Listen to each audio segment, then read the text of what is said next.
গত 15-16 বছর কি আপনারা ভোট দিতে পেরেছিলেন? ভোট দিতে পারেননি আপনারা। আমাদের দেশের মানুষের ভোটের অধিকার কেড়ে নেওয়া হয়েছিল। যারা এই কাজটি করেছিল তারা দেশ থেকে চলে গিয়েছে। এখন অন্য একটি গোষ্ঠী তারা আবার কিছু কিছু ষড়যন্ত্র করছে যেন নির্বাচন বাধাগ্রস্ত হয়। এই ব্যাপারে আপনাদের সকলকে সচেতন থাকতে হবে।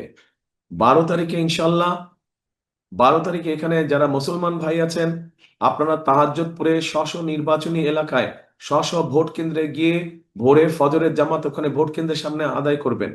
এবং যারা মুসলমান অন্য ধর্মের ভাই বোনেরা আছেন তাদেরকে সাথে নিয়ে যাবেন, যাতে করে সকাল সকাল সবাই ভোট কেন্দ্রের সামনে লাইন দিয়ে দাঁড়াতে পারে, যাতে ভোট দিতে পারেন, আপনারা সঠিকভাবে ভোট দিতে পারেন। এবং শুধু ভোট দিলেই চলবে না, ভোট দিয়ে চলে আসলে চলবে না, ভোট দিয়ে ওখানে থাকতে হবে, যাতে করে আপনার যে ভোটটা আপনি দিলেন এই ভোটের হিসাব কড়াই গন্ডায় বুঝে আনতে হবে।